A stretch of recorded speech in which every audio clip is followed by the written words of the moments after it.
to it. My beads just broke on my pirate outfit. Look at this. Beads flying everywhere.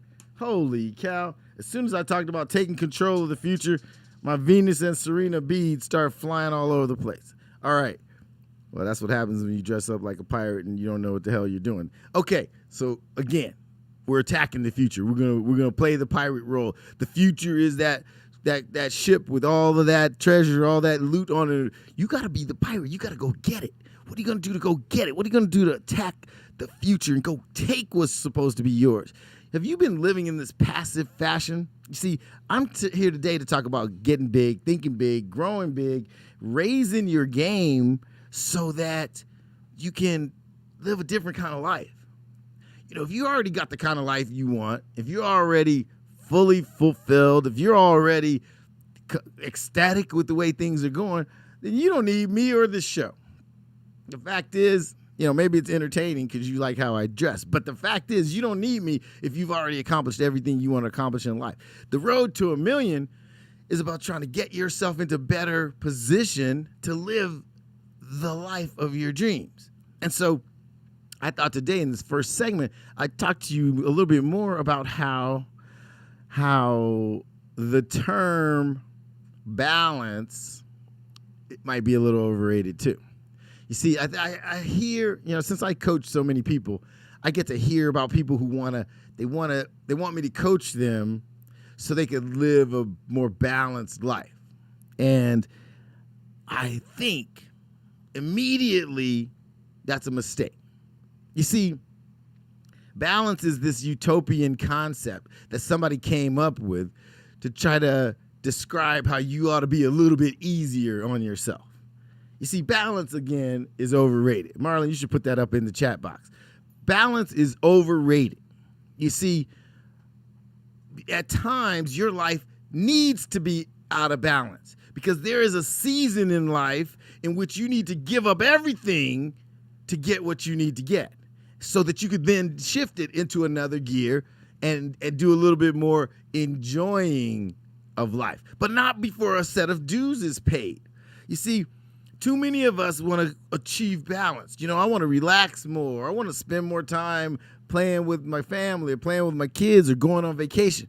Yet those people don't understand that in order to live a life that's got that much leisure in it, that can be that stress-free, they fail to understand that at some point you got to get out of balance so that you can counterbalance. You need to jump out of balance sometimes and devote everything you got to a particular set of accomplishments. And too many people out there don't want to do that. Here's what they want to do. They want to work 6 or 7 hours. They want to go home early. They want to have a great, spectacular vacation whenever they want. They want to play with their kids and coach all the kids' teams. And they want to, they want to relax on the weekends, all without having paid the proper dues. And the proper dues, here it is, get ready, I'm going to piss everybody off. The dues involve getting out of balance at some point and giving everything you got to a thing. There it is.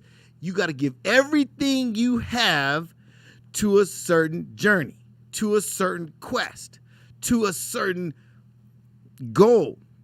My guest is coming on in the second half of the show. He'll tell you about how his dad gave it all up to try to get somewhere. He got somewhere, and then the family got to enjoy the fruits of that labor later on. Later on. You know what? I love that saying that somebody said. I don't know who I'm stealing this from, but he said somewhere somebody is in a hammock under a huge tree that somebody planted 10 years ago. Think about that. Somebody's swinging on a hammock in the shade under a tree that someone else planted. Maybe they planted, but that someone planted 10 years ago. What's the moral of that little fable, that little story, that little saying? Is that it takes some time and it takes some effort and it takes some energy. Somebody planted that seed. Somebody watered that seed. You know what was there before he planted that seed? Nothing. You know You know what people were thinking when he was watering this spot on the ground that looked like a dirt patch? There was no plant, there was no tree. People were like, why is that dude watering the dirt? Why is he watering this blank piece of dirt? There's nothing there. What's he doing? What is he, crazy? And then other people will come by and say, hey man, why are you wasting your time putting fertilizer and water on that little dirt spot? There's nothing there. That's just a dirt spot. What are you doing? And people keep on walking, you know? And then somebody else will come by and go, dude, what was that guy crazy? And then he'd tell him, look, you know, I'm going to grow this great big oak tree and I'm going to put a hammock under it one day and I'm going to swing in that hammock and I'm going to relax. And people will walk by and be like, man, there that guy is again watering that piece of dirt. And then somebody will come up and say, man, why are you watering that piece of dirt? Why are you putting fertilizer on that piece of dirt? There's nothing there. There's nothing. And then he says, well, because I'm going to grow a great big oak tree. I'm going to grow a great big oak tree and I'm going to hang a hammock in it and I'm going to relax in the shade one day. And then somebody else will come by and say, man, you know oak trees don't grow that big that they can hold a hammock. And you should just quit wasting your time, man, and just do like everybody else does and sit in the sun and burn up. Just be hot like the rest of us. And go, no, I think I'm going to continue to water this tree that I'm growing. And then somebody else will come by and go, man, come on, quit wasting your time. Come to the club with us. Don't be watering that spot on the ground. You're wasting your time, man. And then somebody else will come by and they'll be walking with their friend and be like, look at him, man. He's putting water on that spot on the ground. There ain't nothing there but dirt. He's wasting his time. Yeah, man, that dude is wasting his time. What an idiot. What a knucklehead. Now, that guy continued to water and nurture. And at one point, the little baby tree sprouts out of the ground. Whoa, little plant. And then he's over there watering this little twig of a plant. People walk by going, why is he messing around with that little bitty twig coming out of the ground? People walk by, man, why are you wasting your time on that thing? You come watch the game with us. No. I gotta water this plant. I gotta protect this plant. I gotta nurture this plant. And a few years go by, and wow, and there's this medium-sized tree there. And people are gonna walk by and be like, well, there's a little bitty tree, but what you gonna do with a little bitty tree? What you gonna do with that? Man, you can't even make a fire out of that thing with that wood. There ain't enough wood there to do anything. And there the man is continuing to fertilize and water the tree, pull away the weeds, make sure the tree stays strong and healthy and well fed and gets enough sun, gets enough water, gets enough fertilizer. And then the naysayers are still walking by going, man, there that fool is 2 years later still working on that little bitty tree. What's he going to do with that? What's that tree going to do for him? He's just such an outside thinker. He's crazy. Let's go back and watch the game some more. Well, let's go to the club. Well, let's go get a beer, man. Leave him here. Flash forward 5 more years. And there's a real tree there, a substantial tree. And people are like, man, well, he did grow a tree, but I mean, what good is a tree going to do you these days? I mean, who needs a tree? And he goes, yeah, man, people with trees ain't happy. People who got trees ain't happy. A tree won't make you happy. Why'd he work on a tree all these years? And then flash forward year 10, it's the biggest oak tree in town. My man's got a hammock. He's laying in the hammock. He's swinging. He's relaxing under the largest tree in town. And people are walking by in the 90-degree heat and going, damn, what a nice tree. Man, where'd that tree come from? Man, how'd that guy grow? Hey, man, you know what? That tree looks so beautiful and relaxing. Maybe I ought to get a tree. Maybe I ought to go into the tree game. Maybe, you know what? Hey, man, tomorrow let's get in the tree business. Let's jump in it. Let's get us a tree.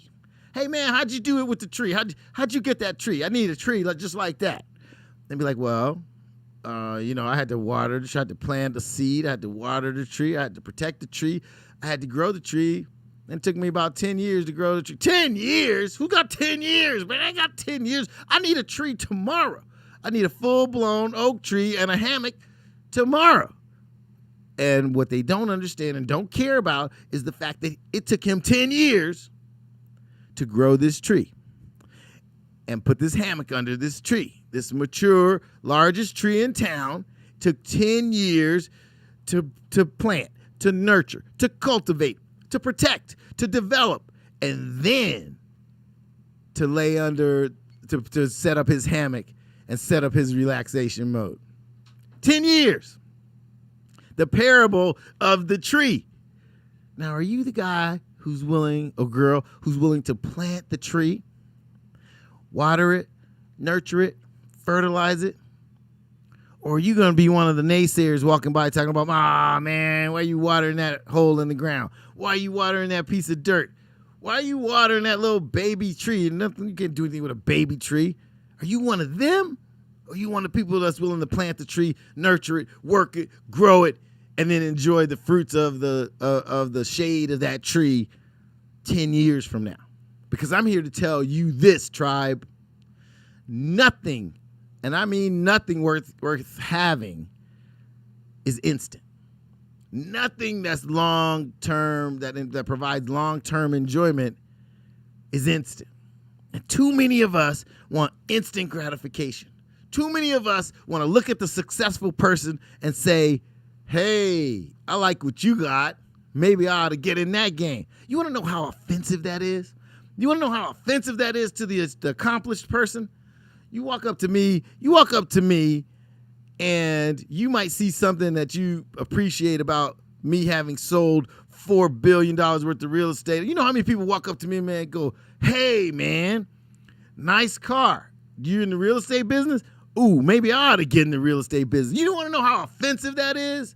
That's offensive. Oh, man, ooh, Bentley, ooh, man, I need one of those. Maybe I ought to get in that real estate game. And that annoys me to no end. That is so annoying, ladies and gentlemen. Don't walk up to a brain surgeon and say, hey, Mr. Brain Surgeon, I love that house on the hill you live in. I love that Rolls Royce you're driving. Maybe I ought to become a brain surgeon. Does anybody do that? It's the same thing.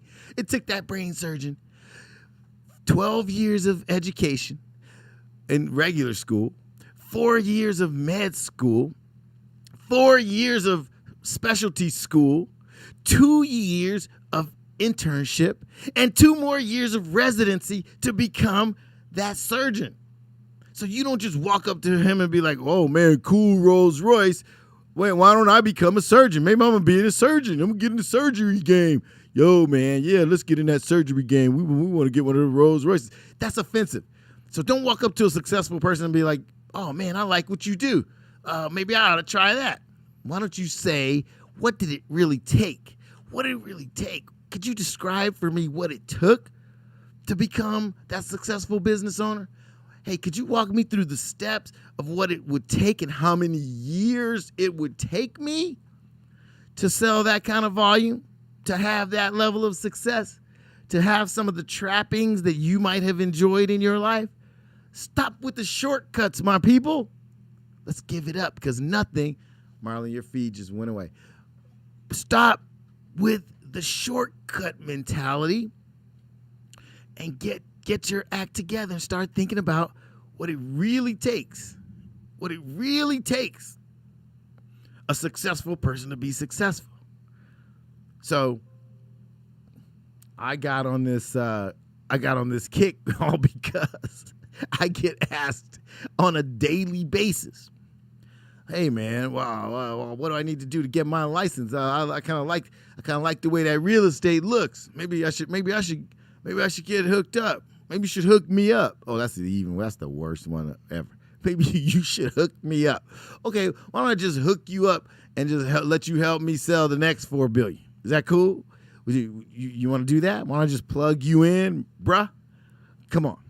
Ladies and gentlemen, success leaves clues. It doesn't give handouts. Ooh, man, I need to coin that one.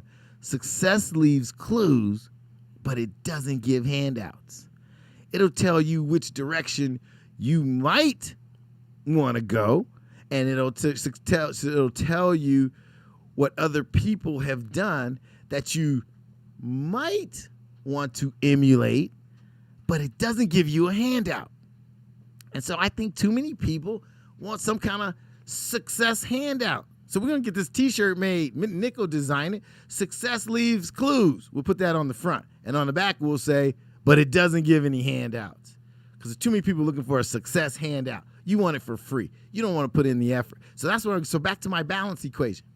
Balance is ridiculously overrated because anyone who's wildly successful at anything at some point got way out of balance and was willing to go way, way, way over the top and not be sitting around waiting for, some kind of balanced life to feed them, all the great things in life.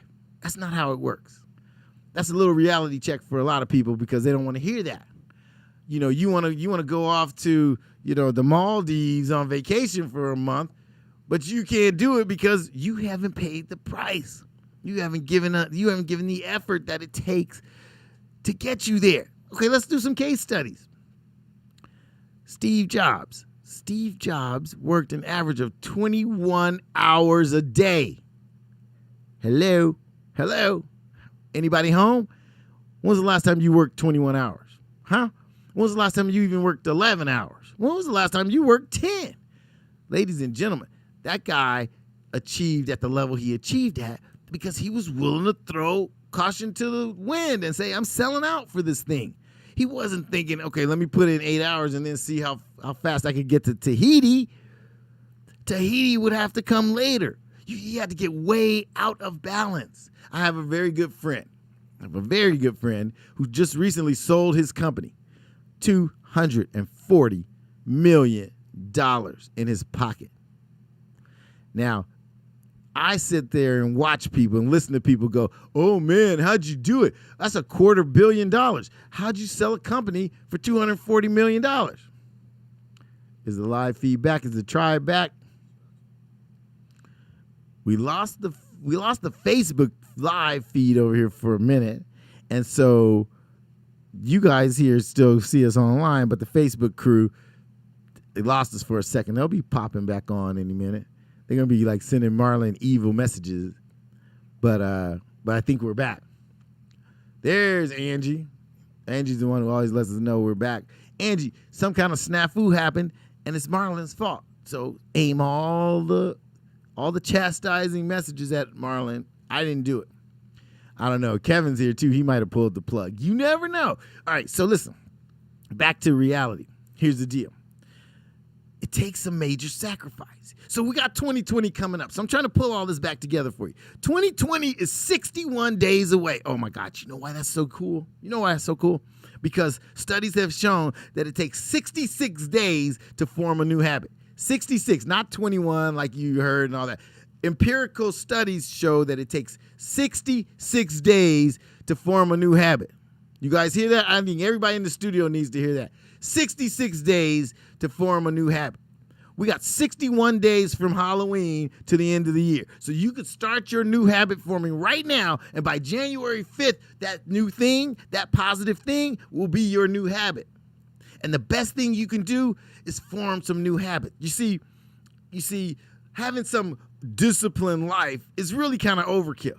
All you really need is a couple of spectacularly good habits.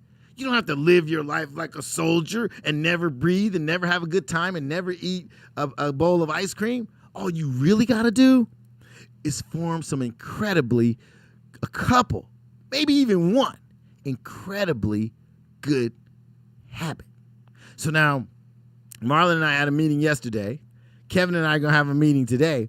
And really what we're going to talk about in both of those things is what is the one thing we're going to do every day for the next 66 days so that thing becomes our habit, that habit that's going to lead us to massive, wild success in our new enterprises or in our current enterprises. Kevin and I got a new enterprise we're starting. Marlon and I got an ongoing enterprise with a couple of new layers to it. The next 66 days, perfect timing because it's Halloween today. November starts tomorrow. November is business planning month. Thanksgiving is business planning weekend. And we're all going to form some new habits to take into the new year. It's going to take us to new heights. What are you going to do? What are you going to do? If you need some coaching, if you need some help with that, you can reach out to me and I'll give you some tips. But this all falls in perfect order. It takes 66 days to create a habit. So what that really means is by 66 days into the habit, 66 days into the practice, it becomes more awkward for you not to do the thing than to do the thing.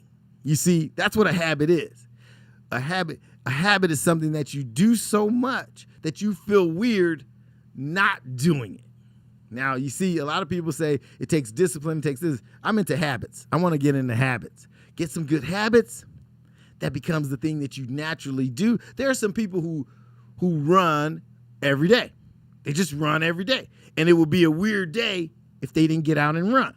Okay? That's a habit.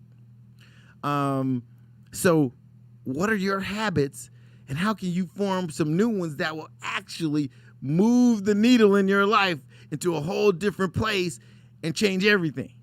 Think about it. What if you wrote down one thing? All right, so here's the thing. So I coach real estate agents, right? If you happen to be a real estate agent or a salesperson and you need some coaching from 0 to $1 million, talk to me. But listen to this. My challenge to you today on Halloween 2019, why don't you write down one new habit that if you were to perform this habit, if this were to become ingrained in you, you write this down. If you were to do this every day, and you could make this your habit, something you just woke up and you knew you were going to do without fail, that would change your life a year from now, 6 months from now. What could that thing be? Think about what that thing can be. So I'll give you an example. For real estate agents, and a lot of you out there are real estate agents, for real estate agents, I say, that one thing would be, in my opinion, to talk to 20 prospects every day. That's it. I don't need you to do 800 things. I don't need you to come up with some ingenious marketing plan. I don't need you to do 10,000 pieces of mail a week. I don't need you to run a genius Facebook campaign. No. Talk to 20 principals a day. That's it. That's it. Watch how your life and your business transform if you simply have 20 more conversations a day. So that's what inspired me and Marlon to go into the lead business, because generating leads is what leads real estate agents to the opportunity to talk to more people. And the key, the biggest needle mover for real estate agents is to talk to more people. If you talk to more people, you get more appointments. You get more appointments, you do more escrows. You do more escrows, you close more deals. You close more deals, you make a whole lot more money. Boil it all the way backwards, you need more leads. If you're in the real estate business and you need more leads, we got some new systems that can show you how to get leads. So they're coming your way. My real estate tribe over here, we got some new avenues that are going to get you some more leads, that are going to get you some more appointments, that are going to get you some more face-to-faces, that are going to get you some more opportunities, to get you some more escrows, close some more deals, make some more money. Boom. Daron, your pirate hero. Whole new life coming your way. Think about it. What's the one thing you could do? What's the one thing you can do? Write it down. Don't come up with a list. Forget a bucket list. Let's just get a one thing. Let's just get a single thing that could change it all. What one thing in 2020 could change it all for you? You know, a lot of people commit to losing 50 pounds in the new year. I'm going to lose 50 pounds. And then when they go through, they go hit the gym real hard one day. They haven't been to the gym in 6 months. They go hit the gym real hard one day because they're going to lose 50 pounds. They got this big goal, this big ambition, 50 pounds. Woo! They go hit the gym real hard. They just go for 2 hours on January the 2nd, 2 hours in the gym. Damn. They wake up the next morning, they could barely get out of bed because they're sore as hell. Oh, wow. And then they go get on the scale, and the scale doesn't move. They still got 50 pounds to lose. You know what happens then? Their ambition goes away because the pain is greater than the gain. They want to avoid the pain more than they want to go through the effort again because it's too painful for them. You understand? And so what is a better thing to do, in my opinion? Make it a goal to just lose one. What? What are you talking about, Daron? What am I going to do if I'm losing 1 pound? What does that do? What if you lose just 1 pound and do it again tomorrow? And do it again tomorrow. Forget the 50. Forget the 100. Just lose one. Do something differently that would enable you to maybe lose a pound. Is it run a lap? Is it walk 2 miles? Is it put that fork down after the first serving? Is it squeeze your portions down, make the protein the size of your fist? That's your chicken breast is only that big. Put more vegetables as the larger part of the meal. There's a million things you can do. There's no one road to success. That's the beautiful part. Everybody wants to know, what's the secret? What's the secret? The secret is there's no secret. The secret is there's no one secret.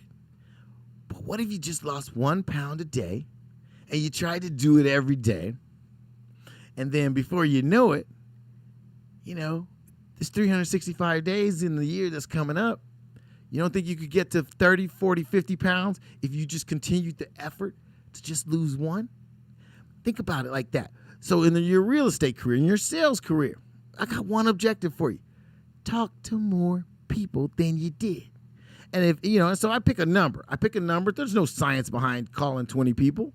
Matter of fact, I just heard a philosophy and I shared it with one of my students. I said, try this out.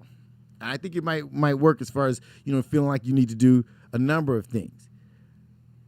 Call 10 people, email 10 people, and text 10 people. That's it. Call 10, email 10, text 10. There you go. Your assignment is over. For me, I heard this from a guy a couple of days ago, and that's what he's done. Just year over year over year over year, and he averages about 35 transactions a year. What would your bank account look like if you had 35 transactions in a year? Question? Oh, man, I'm telling you, most real estate agents only do 6 transactions a year. 6. It's probably less than that here in California. But the fact is, if you did 7 or 10 extra transactions, what would your bank account look like? So how about that? Why don't you try some baby steps? If you're a cold caller, or if you're not afraid of cold calling, call 20 people a day. If you want to be a little bit more diverse with your marketing, call 10, text 10, email 10. Boom. There you go. That's a full-blown marketing plan right there. Right there. Everybody wants some 30-page marketing plan. People sign up for my coaching, and they go, man, you're expensive. Where's my 50-page plan? I go, ain't no 50-page plan. I can write this plan in 3 sentences. Call 10, email 10, text 10. Session over. Give me 20,000. I love it. It's brilliant. It's funny how simplicity can be brilliant. But listen, I don't know. I digress. I joke. But the fact is, if more of my coaching comes down to accountability than it does some brilliant idea or some shiny new object. It really comes down more to accountability and making people do the things we've agreed to do. And usually it's baby steps. We eat our elephants how? One bite at a time. One bite at a time. So I like my elephants in small chunks, forkfuls, right? How are you going to eat that elephant? How are you going to eat your elephant? If your elephant is, I need to make $500,000 in 2020, how are you going to eat that elephant? Just by doing something a little better than you used to, one step at a time. Let's talk to 20 people. Let's communicate with more people. That's really the whole sales game. Most people, when they get in front of the prospect, are pretty good. Most people just don't get in front of enough prospects. Am I right or am I right? My job as a coach is to do 2 things. 1, show you some ways to get in front of a few more prospects. And 2, help you close those prospects for more business. You get in front of more people and then show you what to say to get more of those people to agree to what you say or what you're offering or what you're selling. Get in front of more people. Let's get you some more conversations, and then we can get you to the next level. Get in front of more people, have more conversations, good things happen. Isn't that amazing? All right, wow, that first hour flew by. I'm Daron Campbell, your favorite pirate, your real estate mentor, your Road to a Million show leader, mentor, accountability partner. Hello, accountability partners. We are going to take a break.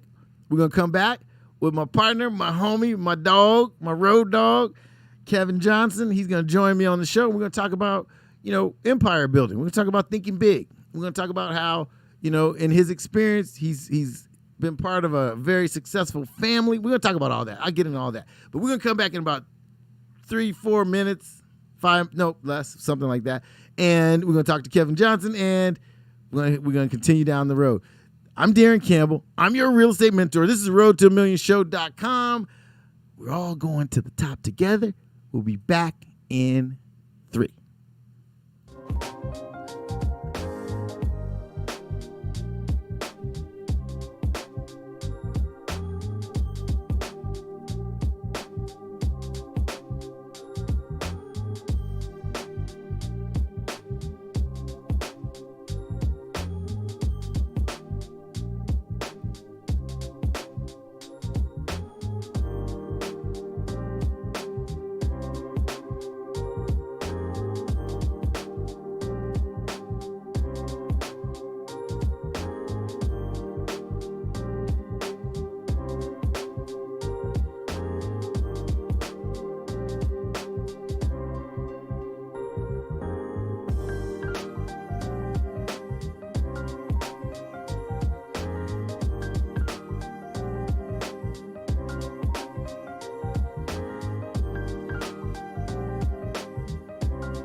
are. Oh, there we are. We're on. Oh, we're back. We're back. We're back on the road to $1,000,000show.com. I'm Daron C. Campbell, the hardest working man in real estate, your real estate mentor, your guru, your accountability partner. And guess what? I'm here with my road dog, my homie, KJ, Kevin Johnson. Ladies and gentlemen, say good morning, Kevin. How are you today? Happy Halloween, everybody. Happy Halloween. Kevin is dressed as Kevin. Yes. All right. So I'm your favorite pirate with all kind of costume malfunctions going on, but don't trip off of that because we're dropping a little wisdom on you today. And I bring Kevin on. Kevin and I are together all the time. Oh, I see him every day. And what's the top of mind for us is growth, empire building, getting better, getting stronger, getting richer. And Kevin's got a legacy, a family legacy even, of being able to build empires. And so I brought Kevin on today because it's a good day to start inspiring you with stuff, with ideas, with concepts that'll help you start your 2020 the right way. And it's Halloween. We got 61 days left in the year, and it's time for you to get yourself ready for 2020. So what have we been saying lately? You better stay ready so you don't have to get ready. Okay? So Kevin is here to talk to us a little bit about how you and your family have grown an empire in the past. Why don't you give us a little background on how you got here? Well, I'm from Indianapolis originally, a second generation construction real estate business. My dad had a construction business, and I joined the company when I was 19. And wait! Don't gloss over that. Your dad was in the construction business. Yes. All right, now I met Pops. Pops was old school, Yes, OG. I say the word hustler, and I don't mean that in a negative way. Pops was a businessman hustler, right? Yes. So what did he do? How did he get his start? It was real simple. He said, you work hard and you believe in yourself, and just like my T-shirt says, you just do it. And he moved by himself because most people didn't think the same way he did, like Daron was saying earlier. Weren't willing to do what was needed to be done to be successful. And he showed himself and hard work and self-discipline. And he used to tell me, you can do anything that any other white man can do as a black man in America. You just have to believe in yourself, understand what it is you have to do. That's interesting because so what he's saying is Pops was an entrepreneur, and that made him the minority of the minorities because a lot of people didn't think I can own this market, I can own this store, I could own this apartment building. While Rich, his name was Rich thought I need to be the owner of that damn thing. Is that right? Yes, because he said that working with somebody, and you work 24 hours a day, there's only so much money that you can make in a day. But if you work for yourself, there's no limit to how much money you can make per hour. Because he always said, no one can pay me what I think I'm worth. See, nobody can pay him in an hour what he thinks he's truly worth in that very same hour. That's big. That's big. Something to think about, people. So Kevin's a living legacy. His dad decided, I'm not going to work for somebody. I'm going to go and work for myself. And he built a serious empire, you guys. When I met them, when I met the Johnson family, they were thinking of moving to California from Indianapolis. And they owned all kinds of property and whatnot in Indianapolis. And they sat down with me and talked about moving the empire out west. And Kevin and I struck a fast friendship and have been partners ever since. Now let's talk about you. So what was your role? You said you mentioned you started at 19. Yeah, I started, and he brought me in as his partner. And we did much construction for the federal government. And I did all the estimating, and at 19 he threw me in running guys, running crews, and so I cut my teeth on business at 19, and we did for paid work for other people, but I've never had a job my entire life, and I guess that's good and bad. But we work without a net, so we would work without a net. Yes. Do you hear that? Work without a safety net. Yes. Meaning, if we don't kill, we don't eat. Exactly. I love that. We would sign contracts with the federal government that have a performance contract that would say 100% performance contract. So if you don't finish your job, we're going to come take everything that you've ever made your entire life to finish this contract. So You're guaranteeing it, in other words. So every time we sign a contract, you said, "You ready to go out of business?" I said, "Yes, sir." So how about that? Personal integrity, you're putting your balls on the line, literally and figuratively, every time we do a job. So okay, so you guys were in the construction business. So Yes. to earn money so that you could invest, you guys were contractors in the construction business, and you'd go after government style contracts. Yeah, we were in an 8A program, What's that? federal 8A program, where they would set aside contracts for minority contractors to individually talk to construction managers for the government, and you would actually try to negotiate a price with the specific contracting officer from the specific agency. So you put all your numbers together, they put all their numbers together, and then you would sit down and try to reconcile them between the two of you. And if you agreed, then you sign a contract and then you go to work. Now that's important because a lot of people don't realize that government agencies and even private agencies many times have a designated amount of business that they need to do, have to do, or want to do with a minority contractor. And I've seen this happen in real estate brokerage. I've seen this happen in construction. I've seen this happen in, check this out, I've seen this happen in the auto industry. So I'll give you a quick story. I went to college with a very good friend of mine, and her dad was a major auto dealer. Major. I'm talking like 20 dealerships.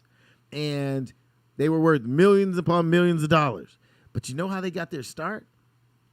Ford Motor Company decided back in the 70s that they needed some minority dealerships. Yep. Now listen to me. Now this is important. Kevin knows this firsthand. Ford said, "You know what? We got to sell cars in the minority neighborhoods just like we got to sell them everywhere else. So what we need to do is we need to help some ambitious, entrepreneurial, not afraid minorities to own Ford franchises." So what they did was they created the minority franchise ownership program that said, now you couldn't be just some knucklehead off the street. They said somebody who's willing to put together $100,000 can go through the Ford franchisee development program, and we will subsidize a Ford dealership for you if you can make it through the program. Now what did that mean? You couldn't be Joe Schmo off the street, never cracked a book in your life, never put any effort into anything, never had a dollar.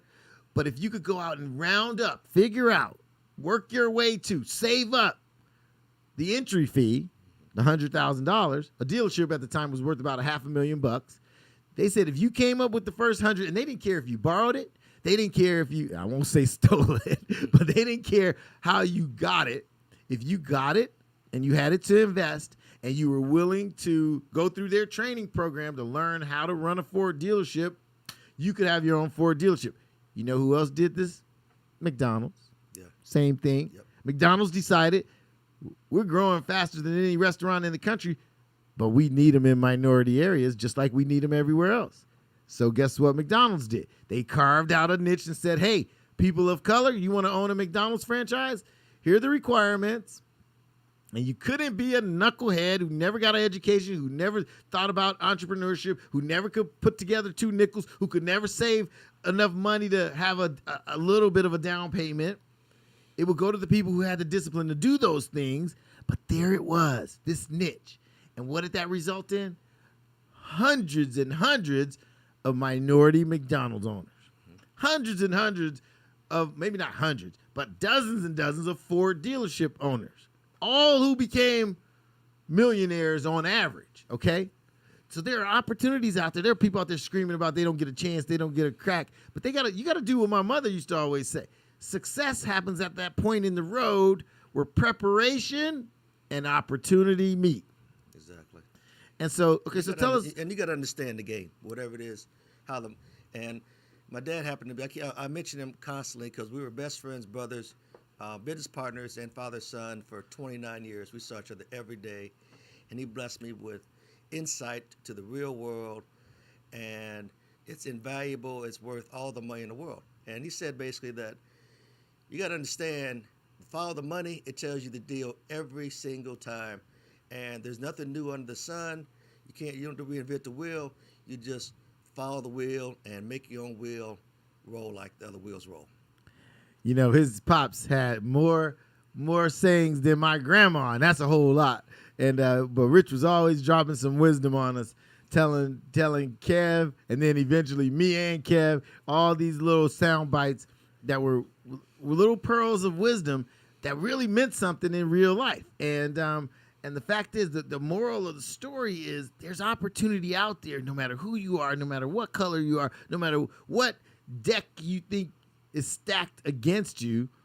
You got an opportunity, and the more you prepare yourself, the more the opportunities seem to come out of nowhere. It's kind of like Kevin and I always say this to each other. Hey, the harder we work, the luckier we get. Yep. Right? Yes, sir. And so success happens at that point in the road where preparation, here's the part most people don't want to hear, preparation and opportunity meet. If you're not prepared, when the opportunity shows up, you don't even know it's an opportunity half the time. You understand the money, how the money rolls, Exactly. and everything. Exactly. That's the opportunity. Well, exactly. And see, the thing is, if you've properly prepared yourself, then when an opportunity shows up on your doorstep, you'll recognize it as an opportunity. But you know why there's so many people just drifting out there in this world? Because they're not prepared for anything. What are you preparing yourself for? So, Kev, when you were 19, you started with the family business. You and Pops were partners. What did you want the future to look like? I wanted us to get out of the construction work and get into developing our own properties, buying real estate, and I was able to secure a very large construction contract for us on a major rehab in Indianapolis, and we made a substantial amount of money from that, and that money we took in and invested in downtown Indianapolis real estate. And tell us what kind of, so you took you found some opportunities to earn some money. Big chunk of money. You worked your butt off to earn that money, and then you took that money and you found an opportunity to invest it strategically. So tell us specifically, what kind of stuff did you guys buy? Downtown Indianapolis had still not started to come back yet, and there were a number of multifamily, residential, and mixed-use commercial properties in the downtown area, a mile from the center of town. And I've been looking at stuff. I told Dad, we need to buy this. We'd always owned rental properties, 5 or 10 units, historically for the last 20 or 30 years, but I wanted us to move forward more aggressively and get bigger. He said, okay. So I was able to negotiate a couple of purchases through the HUD foreclosures, and we did some gut rehabs and bought a couple more buildings from some foreclosures downtown, and looked back, and we owned about 3 square blocks of downtown Indianapolis. Wow. That we developed as apartments, condos. All these buildings were 75 to 100 years old, and we carved out our little niche. Everyone in town was wondering who were the white people behind them. And we did couldn't just be you guys, right? Who's loaning the money? We were very fortunate to do everything we did with cash. Wow. So that's pretty amazing. Yeah, we were very conservative in our living style, and Indianapolis wasn't like Los Angeles. A little bit of money goes a long way. My father was very under the radar. Did everything he wanted to. Had a decent car, nice house, but didn't throw his money away. And we were conservative businessmen, black businessmen. How about that? And so people were probably like surprised because you guys were intelligent with your dollars, and you weren't out there blowing cash on stuff. Nope. You know, and I think that's something we all ought to like have as an objective. Why don't we invest more and buy less stuff? Invest in more assets and buy less stuff. And you know, I think a lot of people expect that we squander our cash, expect that we don't know how to invest, expect that we don't want to own, expect that we rather be employees. That's me, Marlon. Expect that we don't want to be employees that we want to be employees, that we don't want to own the enterprise. We just want to rent. We don't want to own the business. We just want to get a job and get a check on Friday. And you guys bucked that system. Well, one of my dad's, another one of his favorite quotes was, Kevin, a lot of people made a lot more money than me, but not many people did as much of what they made as what I did, what he did. And hey, that's some wisdom to live by, because Pops was, he knew how to have a good time too. Now, don't get me wrong. Pops knew how to have a good time and took real good care. You guys took real good care of the family. Yes. Oh, yeah. And so you didn't suffer for much. Nothing. But now let's talk about this, because this goes back to the first segment of the show. A lot of people take kind of taking the lazy man's way out, and they believe that they ought to be enjoying life as much as they ought to be working before they've earned their stripes. Now, do you agree with me that there is a season during which you are going to be out of balance and you're going to have to work a whole lot more than you play? Another one of his favorite quotes was, you can only serve one mistress. Mistress, that's a bad word on my show, but that's a whole different story. So tell us what that means. What that means is you don't have one thing as your number one priority, like you were talking about earlier. You have to buy into something as consistently long term, and for him it was work hard and be consistent and grind your way. And wasn't there? Tell me if I'm wrong. Wasn't there a period of time when you and Pops just had to get your grind on, and it was 18, 20 hours, whatever you had to do? Well, yeah, all my life, we were self-employed, so. So you worked till the work's done. No, I ran the cruise. I worked myself. I put all the numbers together. We were the first ones in, last ones out, and for years and years and years. And at the end of the day, it paid off because there was a routine. Yep. And we believed in ourselves. We knew what we had to do. We knew we couldn't depend on anyone else but ourselves. And so we didn't depend on anyone else but ourselves. And anyone that's in business will be able to tell you that you make more money, you max your money when you're there on top of your people. Watching your people. And you have to be there. You can't let the business run itself. You got to run your business, and you got to make sacrifices.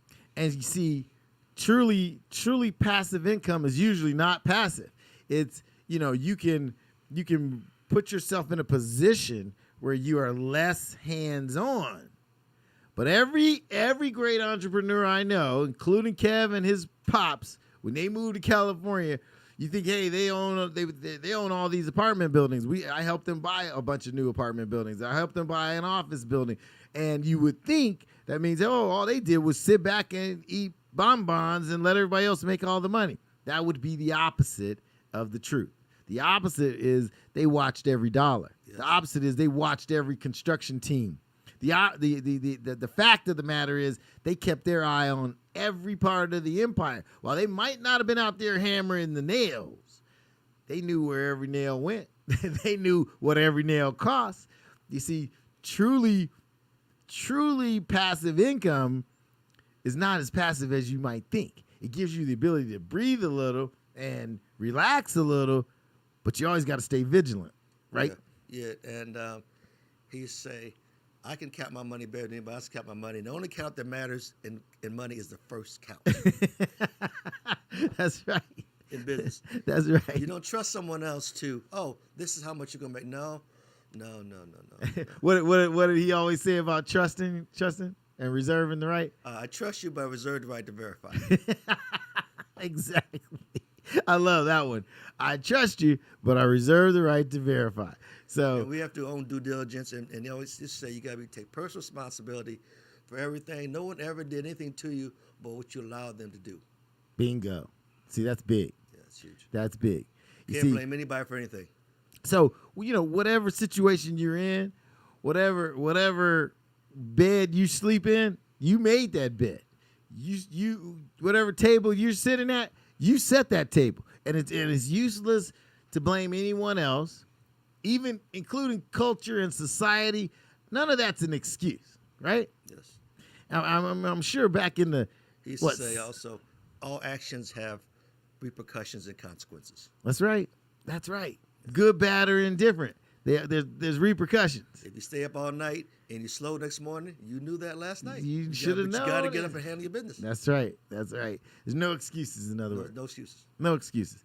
So, as you build for your 2020, as you build for next year, you got to think about that. Am I taking full responsibility of my life and these goals that I want to have?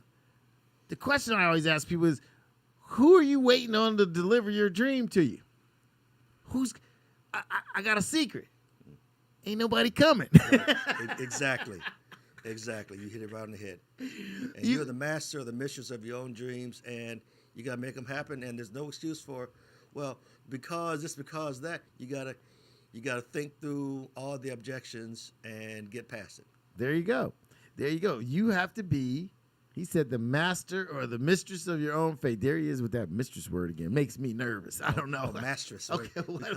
Okay, whatever it is. You're in charge of you. Yes. And you can't blame anybody else about your situation. Matter of fact, it's the biggest waste of time you could ever have, is blaming someone else for your lot in life or your scenario, It takes valuable positive energy into negativity. Exactly. I mean, I can't blame anybody for how crazy my scarf looks. Yeah. I tied it myself. Okay, don't be telling people about it now. Oh my goodness. Hey, ladies and gentlemen, we are having a blast here because we're talking to my main man, Kevin Johnson. He's my business partner. He's we do everything together, my running buddy. And we're talking about empire building. We're talking about the future. We're talking about 2020. We're talking about how you are going to make 2020 the best year yet. And I'm bringing on some shining examples of people who have built some empires and people who can help you preserve, people who can help you invest, people who can help you borrow and protect, all those things. 2020 is going to be a great year for us on Road to a Million Show. I'm just trying to bring my whole army of cohorts in to try to help you grow a little bit. And Kev is one of the main people in that because he and I run like this. We're out there trying to conquer worlds together. And so anyway, we're going to take a short break. We're going to come back with more Kevin Johnson. This is the Road to a Million Show at roadtoamillionshow.com. I'm Daron C. Campbell. I am your real estate mentor. We'll be back in 3 minutes.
And we are back on the Road to a Million show. RoadToAMillionShow.com is where we live. I'm Daron C. Campbell, your real estate mentor. We're on this journey on the road to a million. We're all trying to get to the top together. And so the way I figure we do that is I bring on the army of everybody I know that's ever helped me learn a little bit about getting better, a little bit about getting smarter. You know what we focus on this show, getting better with your brain, your body, and your bank account. And so if we can bring a little bit of wisdom to you each day in those three departments, then maybe I'm doing my job. I'm sitting here today with my main dude, Kevin. He's my dog. We travel, we hang out, we get into trouble together, and but he happens to be my buddy and a mentor at the same time, which is very fortunate if you get the opportunity to have a friend who could be a mentor and a partner and somebody you could just hang with and tell all your problems to, and they don't judge you. That's him. This is Kevin Johnson. Welcome, man. Thank you, sir. My pleasure. Kevin's been dropping a little wisdom on us today, telling us how he and his family, the Johnson family, built their empire. You know, his dad was a visionary. I mean, back in the 60s and 70s, to be a black man in the Midwest with some ambition, you wanted to own something, you wanted to be an owner, you wanted to be an employer, you had to have some huge balls to be able to be willing to do that. Two, you had to be very resourceful because people weren't walking around handing out loans to black men in the 70s in the Midwest. And he's saying, here, go start your business, young man. He had to figure out how to make some stuff happen. And so he had to have a certain amount of grit. A lot. That was it. Right? And he also had to be willing to work for whatever he wanted to have. He had to be willing to work for it. And I think a lot of us, might lack a little bit of what's the word? I don't know. There's a lot of people want the brass ring before they pay the dues. And I'm an advocate of trying to figure out, how can we educate people about the fact that the good life comes after the sacrifice. Well, when I used to coach youth track, we used to tell the kids, you pay now, you play later. Well, there you go. You play now, you pay later. And my experience with my dad growing up was he was always working, always working. He had a filling station for a couple filling stations for a couple years. He said, Kev, I made good money, but I didn't take a day off in 2 years. Wow. And you got to mind your money. Wow. Now think about that, ladies and gentlemen. How many of you haven't taken a day off in 2 years? Hey, I heard an interesting story about what's the swimmer's name? Mark Spence? Nope. The one that just beat him and everything. Phelps. Right. Michael Phelps, right? Michael Phelps, part of during his quest from a teenager, from a kid until he set the record in Olympic gold medals, was that he swam 6 hours a day, 7 days a week. And he had asthma. And that's right. Yeah. But now listen to this. 7 days a week he swam. And you know what he figured? Here's what his calculation was. All of my competition is training 5 to 6 days a week. If I train 7 days a week, that gives me at least a 52-week advantage because a 52 training session advantage over all my competition, because he thought to himself, nobody's swimming 7 days a week. If I swim 7, even those guys that swim 6 days a week, I'm going to have 52 more training sessions than them. I'm going to be 52 days better than each of them. And so the point is, he got himself into what we talk about in the first half of the show, an incredible habit. His habit, I wake up at 4 a.m. and I'm in the pool by 4:30, and not until 6 hours later do I begin with whatever else is going on in my day. Now, you want to talk about dog determination? That's what it is. And you said your pops, same thing. Look, you want to bring it down to the real level, our level, not the gold medal swimmer level? His pops owned 2 filling stations. That's what they called them back then. Those are gas stations, for those of you who don't know. Owned 2 gas stations. He worked them every day, didn't take a day off for 2 years. Now, that goes to my earlier point. There will be a period of time in your life, if you want to succeed, when you will be out of balance. And I am of the opinion that balance is overrated. Because here's what Kevin and I are playing. We're out of balance right now. We work. But then we're going to be out of balance in a different way in a few years. We're going to chill. And we'll be broadcasting this show from Tahiti somewhere. But right now, it's all about work. It's all about getting to where we want to go. It's all about accomplishing those goals. And that's what a lot of people don't understand. You got to give it all up sometimes. You got to sell out for that dream. So now, Kevin. Another quote. What? The world is full of talent unfulfilled. Oh, man. Because, as we know, you can be the bright, but if you got to put effort in, and my dad always said this, if you got decent mind and good work ethic, you can do anything you want to do. And that's really getting things to the bottom, keeping it simple. You know, that reminds me of another quote that I heard that said, work ethic trumps talent every time. 100 out of 100. 100 times out of 100. You know how many smart people are running around out there with no money? How many broke, smart people there are? Because they didn't have the work ethic. You know, sometimes being gifted, if you believe in gifted, or being, having special skills can actually be a handicap. Yes, absolutely. I agree. Right? Because some people, you don't work hard, you don't have at least the bad work habits. That's right. And I'm testifying. There you go. Think about it, people. Some people that seem to be like something's coming more easily to them, unfortunately, sometimes that thing that comes easy to them, they fail to work at it to further develop that talent. And if you don't put work ethic behind it, it's a dead end deal. It's a dead end deal. And then you'll see somebody who wasn't as gifted as you, who's putting in the work, and suddenly you wake up one day and you be like that saying I always say, you'll be like, what happened? They flew right by you and they succeeded at the highest level and you didn't put the work in, and guess what? You are where you are. Yeah, there's no substitute for hard work. There's no substitute for hard work, no matter what. Kobe was one of the very best, but then he drove himself the very hardest. Michael Jordan was one of the very best, but they didn't want the very best accidentally. No, not accidentally. There are no accidents. Do you find it ironic that everyone you ever talked to in the world of basketball that knew these guys would agree that Michael Jordan was the hardest worker on that team? First to arrive, last to leave. Let me give you another one. Kobe Bryant, you just mentioned.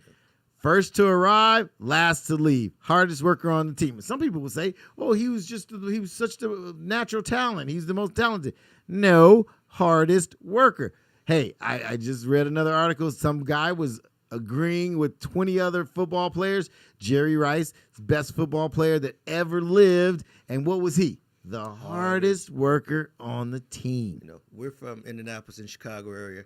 One of our favorite players of all time, Walter Payton. Walter Payton. He used to run the levees down in Louisiana, and people would throw up. Professional athletes would try to. That's right. They would throw up. They couldn't do it. He's my favorite player of all time, Walter Payton. Too. You know, I'm from Chicago. You from the Midwest as well, obviously. And so in the offseason, I remember them documenting Walter Payton's off-season workout. So while so many players were off in Hawaii chilling and getting fat, Walter Payton was running these crazy hills, the levees, right? Yep. The levees down south, and getting himself into supreme shape. So the best player on the team was also the hardest worker on the team. Coincidence, you think? Not. There are plenty of talented people that get nowhere, and plenty of people with the size or the acumen or the makeup to be great, but they don't exploit the opportunity by packaging it with hard work. So now, Kev, you jumped into the business. Pops got older. You guys moved the portfolio to out west to California. You met this really handsome, brilliant real estate agent who helped you trade those properties into California properties. I did? Yeah, that's what I heard. That's what they say. Vicious rumors. I tell you. And so what's the plan? What do you got for the future? What are you telling people they should be looking at and doing? Well, decide on what you want to do, and then do your background. There's no substitute for doing your homework, and you got to do your homework. And whatever success you want to have, you got to figure out what it takes to get there. But you got to pick something, Yeah, right? you got to pick something. Yeah. Yeah. And I think a lot of people don't. I mean, they plan to fail because they failed to plan, right? Well, like you said, losing 50 pounds, you lose or trying to Lose 50 pounds, you got to start with the first. or getting some sort of certification. If you want to be a broker or going to school, it's a day at a time. Yeah. And you just got to have a plan, and you got to work it. And the thing is, there's no one single way. No. There's no one single profession. There's no one. Look, I will never be Kobe Bryant. I will never be Kobe Bryant. But I have chosen my lane, and so my quest should forever be to become the best there is in my lane, right? And people should always do what they like. Oh, because that's where passion lives, right? Yeah, because you're going to do something for the rest of your life for years and years. So maybe as well be something that you enjoy. Do something you like, and the money will follow. Hello. And my dad always said, as long as you're good, it doesn't matter what you do. As long as you're good at what you do, you will be able to make a living. There you Because go. most people aren't good at what they do. Right. Most people choose a profession because they like what the profession represents, or they like what other people in the profession have. Goes back to my real estate story. All these people showing up going, hey, whoa, cool. I like what you drive. Maybe I ought to get in the real estate business. And what I really want to say to all of them is like, hey, asshole, come get in that little closet where I used to cold call for 9 hours a day. Join me there 20 years ago, and let's see if you want to be in this real estate game.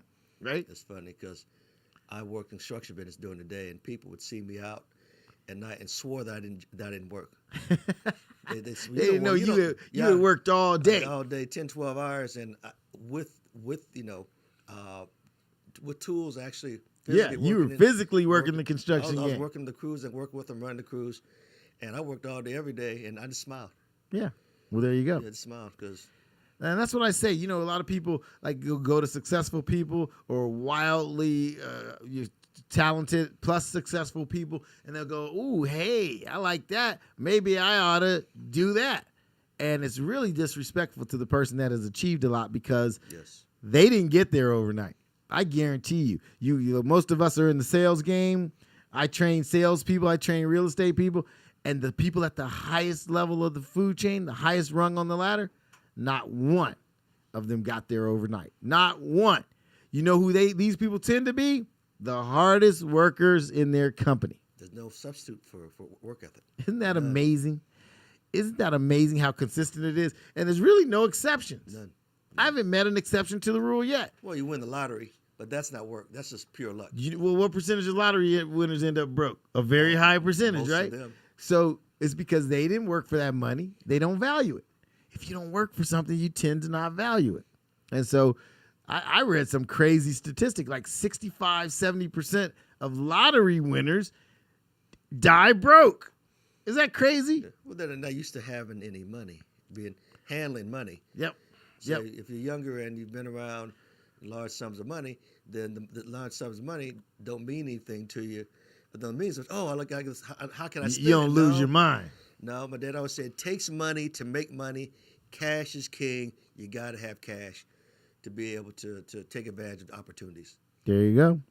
So maybe we ought to credit, which is the same thing as handling your business on a day-to-day basis. Same thing. So that you're credit worthy. The better you handle your money, the better you handle your cash, the better your credit will become. Yep. Right. Yep.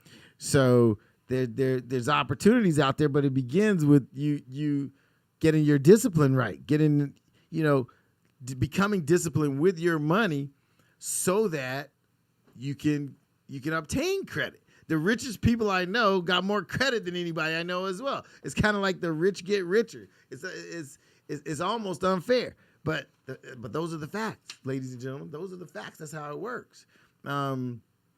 Okay, we got a question from one of our favorites, Angie. Hi, Angie. She says, being a beginner investor and agent, what is the best way of creating your own construction team? But dang, Angie ain't messing around. She's a beginner investor and agent, and she wants to create her own construction team. I think she might really mean assembling and having your own squad, right? I think that's a pretty easy question. the answer. You need to find one all-around handyman Ooh, that's that good. can do everything.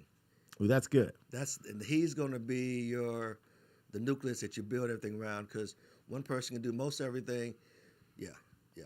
All right, I like that because I tend to agree because, and a lot of times, Angie, that'll come through the interactions you'll have while doing deals. Like I meet people as a result of being a real estate agent, as a result of doing deals. The person that introduced me to Kevin and his family only brought him to me because I was really good at what I did, and that happened to be what they wanted to buy. So I was very prolific and proficient in selling apartment buildings. And here's a family that loved to invest in apartment buildings, and another real estate agent brought them to me because that was my specialty. That was what I was an expert in. And so I think as you become an expert and as you become good, other people find you, and then that's where you start to collect great people. I believe in just collecting great people. And at the end of the day, then you won't have to do everything by yourself. You just call somebody who's great at something. So I don't invest in an apartment building without calling one of my favorite apartment investors, Kevin. He's got 40 plus years of apartment investing. We go look at an opportunity to renovate, rehab. I bring Kevin. Why? He's renovated and rehabbed 100 pieces of property in his career. Same thing. So Angie, that's kind of the overriding answer to your question. Well, I would collect really good people at what they do, and you'll get introduced to them as you go. And pay attention. You got to understand what it is you're looking for. Right. Too. Well, know what you're looking for. See, that's true. And then also be aware of talent. That because one of my most simple little scenarios is you draw a big circle, and everybody throws their hat in the ring, which are their talents, and you connect the dots. Everybody you come in contact with, you throw into the circle. And then as your needs come, I need this. Okay, that's that person. That's that person. That's that person. Connect the dots. But getting back to your basic, you really need to find, and you can go not steal somebody from another contractor, but yeah, guys want to work on their own and hustle, and you pay attention to who's doing all the work on a job. You just be nosy. You can stop by, we ride down the street and look at a job and say, who runs the crew here, blah, blah, blah, and, and try to get a phone number. But you also got to know somebody when they're talented. Give them an hour or two on the job. You don't really know what you're doing, so you got to cut your losses too. Well, that's true. The other thing though is he touched on a really good point because you'll sell houses, Angie, and you'll see somebody using a handyman or a construction team. I was just on an inspection on a house that's worth a few $1 million, and the construction team was there renovating the house. Well, in my conversation with the construction team, and they were doing very, very high quality work, I got to say, as I'm chatting with the construction guys, they were like, well, yeah, we'll be done with this job in a month. You know of any other opportunities for us? Ding, ding, ding, ding, ding. Opportunity. Here's the construction team. They're really good at what they do. They happen to be currently occupied, but guess what? They don't have their next job lined up. Guess what that says to me? These guys are going to be available. They will otherwise probably not be working, which gives me maybe an opportunity to hire them at a really good rate. So, again, in your travels, always make it a point to collect great people. And before you know it, you'll have a Rolodex database, if you're using today's terms. Rolodex. Yeah, Rolodex. People don't even know what a Rolodex is these days. Young kids say, what's that? Marlon don't know what a Rolodex looks like.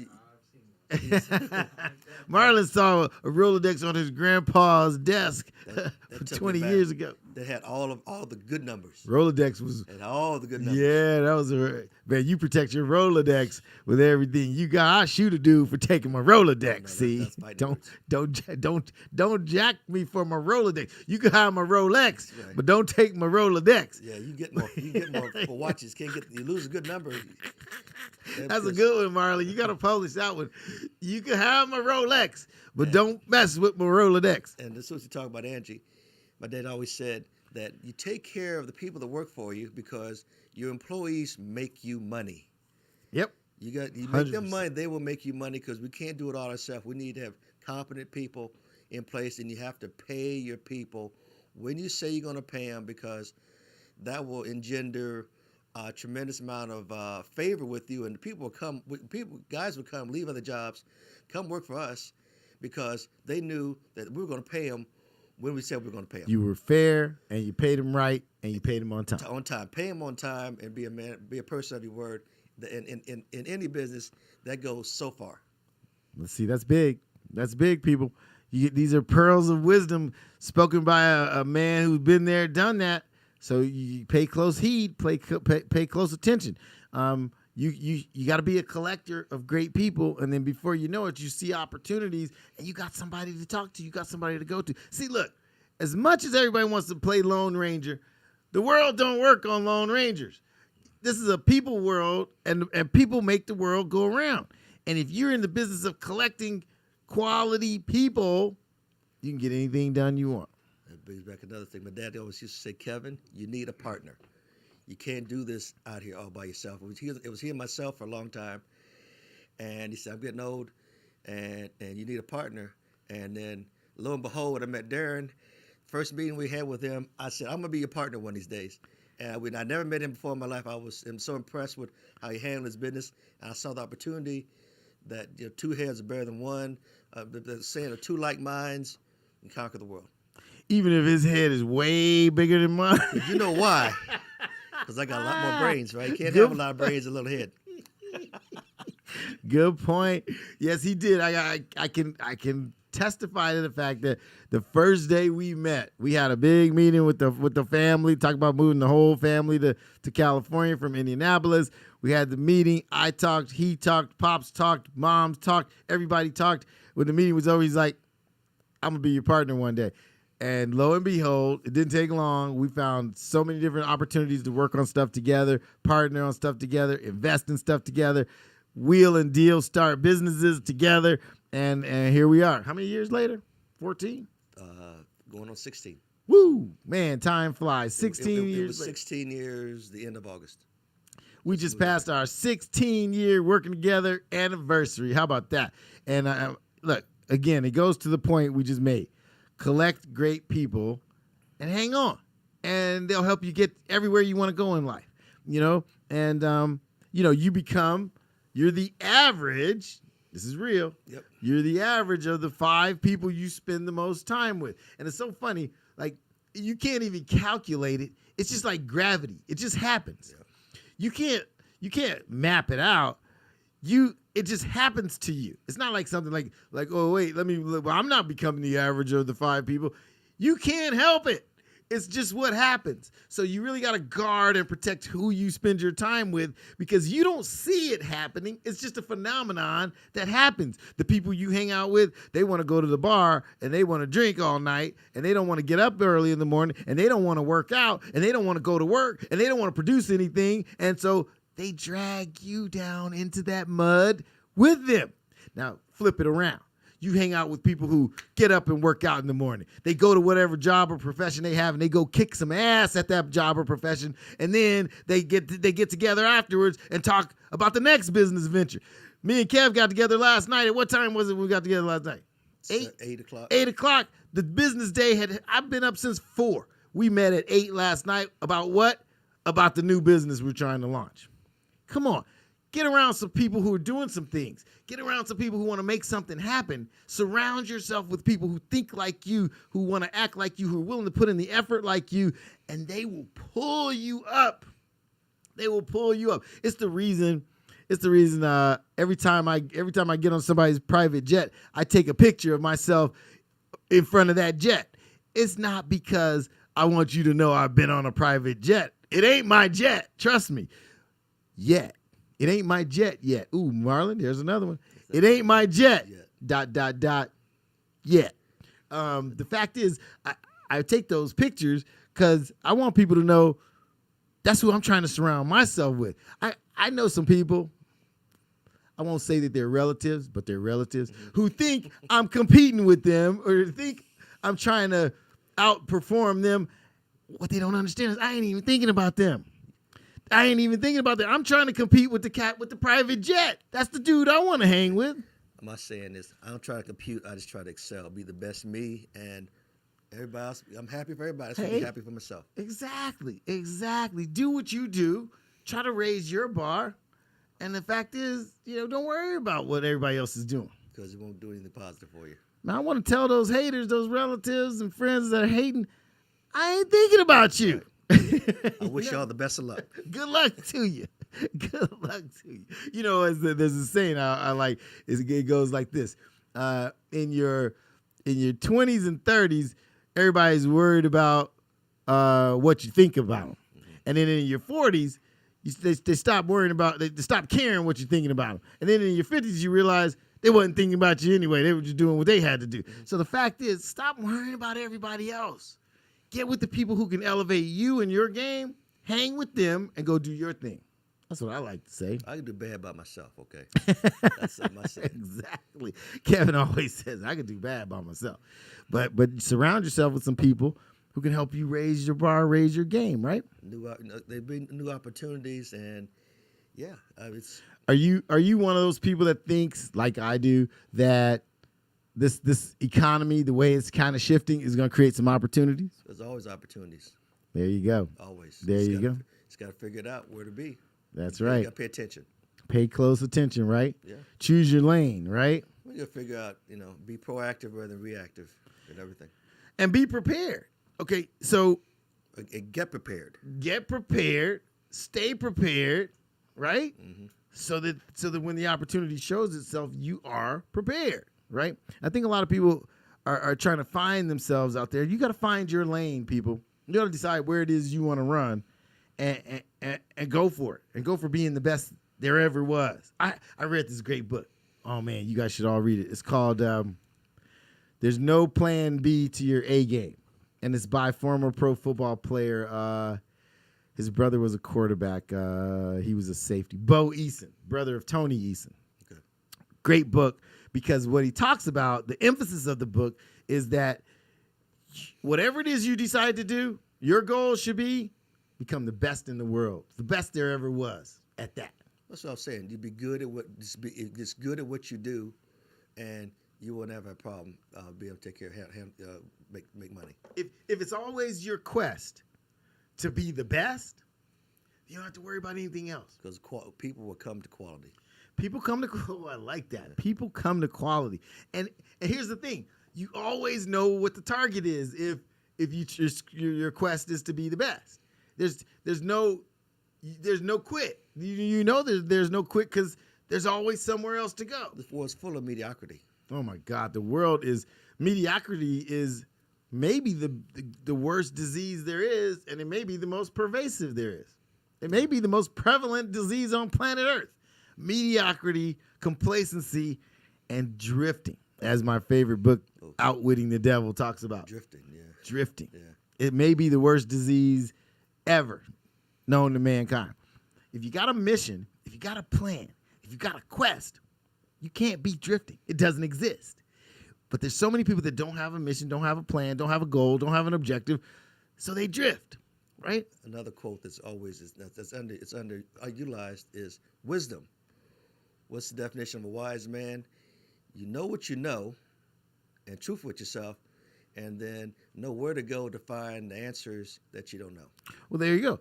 What did Henry Ford always say, right? He goes, I'm not the smartest man in the room. I just surround myself with people that are smarter than me that know the answers. He goes, I might not know the answer to your question, but I bet you I know somebody who does. I bet you I can find somebody who does.